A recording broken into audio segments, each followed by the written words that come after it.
नमस्कार, morning news India में आपका स्वागत है और मैं हूं आपके साथ दीपशिखा। भजनलाल शर्मा और केंद्रीय मंत्री ने किया पंचपदरा बालोतरा दौरा। गहलोत ने साधा निशाना और बेनीवाल ने कसा तंज। चलिए जानते हैं उन्होंने क्या कुछ कहा। राजस्थान की बहुचर्चित पंचपदरा बालोतरा रिफाइनरी एक बार फिर राजनीतिक बयानबाजी और आरोप प्रत्यारोपों के बीच चर्चा का विषय बनी हुई है। रविवार को मुख्यमंत्री भजनलाल शर्मा और केंद्रीय पेट्रोलियम मंत्री हरदीप सिंह पुरी ने रिफाइनरी का दौरा किया। इस दौरान दोनों नेताओं ने कहा कि रिफाइनरी इस साल से शुरू हो जाएगी और राजस्थान की अर्थव्यवस्था को एक नई दिशा मिलेगी। हालांकि उनके इस दौरे के तुरंत बाद ही विपक्ष ने सरकार पर निशाना साधना शुरू कर दिया। पूर्व मुख्यमंत्री अशोक गहलोत ने सोशल मीडिया प्लेटफॉर्म एक्स पर पोस्ट कर सरकार से कई सवाल किए।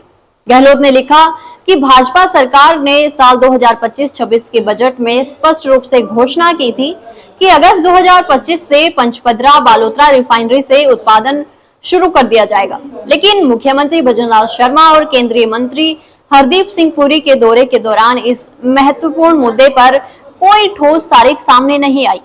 गहलोत ने तंज कसते हुए कहा कि कांग्रेस सरकार के कार्यकाल में कोविड जैसी बड़ी चुनौती की वजह से रिफाइनरी का 80% से अधिक काम पूरा हो गया था, जबकि भाजपा सरकार की लापरवाही और लेट लतीफी की वजह से इस परियोजना की लागत 37,000 करोड़ से बढ़कर 1 लाख करोड़ से भी ज्यादा हो चुकी है।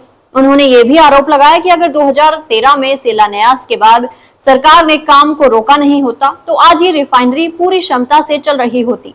इधर बाड़मेर सांसद उमेदराम बेनीवाल ने भी सरकार के दावों को खारिज किया।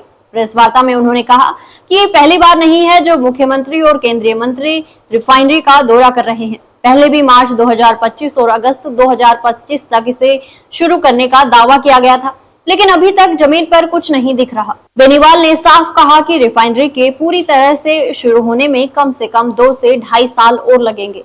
उनके अनुसार शुरुआती लागत 43,000 करोड़ रुपए थी, लेकिन लगातार देरी और गलत टेंडर प्रक्रियाओं के चलते लागत 1.30 लाख करोड़ रुपए से ऊपर जा चुकी है। सांसद ने आरोप लगाया कि कुछ ऐसी कंपनियों को ठेके दिए गए जो योग्य ही नहीं थी। नतीजन काम में लगातार देरी हो रही है और जनता के टैक्स के पैसों का भारी नुकसान हो रहा है।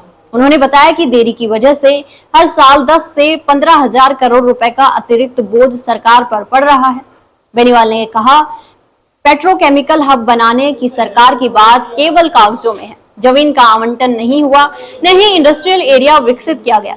छोटे उद्योगपति और व्यापारी रॉ मटेरियल की उपलब्धता को लेकर असमंजस में हैं। उन्होंने कहा, अगर सरकार की नीति स्पष्ट नहीं हुई तो स्थानीय स्तर पर उद्योग लग पाना मुश्किल होगा। खरवाल समाज की मांग। सांसद ने नमक उद्योग से जुड़े खारवाल समाज के मुद्दे को भी उठाया। उनका कहना है कि रिफाइनरी निर्माण के समय उन्हें आश्वासन दिया गया था कि जमीन या उचित मुआवजा दिया जाएगा, लेकिन अब तक न तो जमीन मिली और न ही मुआवजा।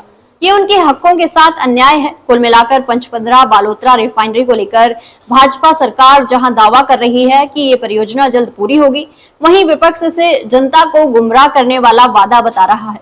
अब बड़ा सवाल यही है कि क्या रिफाइनरी वास्तव में इस साल उत्पादन शुरू कर पाएगी या फिर तारीख पर तारीख का सिलसिला एक बार फिर से दोहराया जाएगा।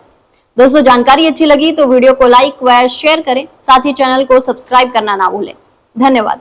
ऐसे ही और वीडियोस देखने के लिए सब्सक्राइब करें मॉर्निंग न्यूज इंडिया को और जुड़े रहिए हमारे साथ।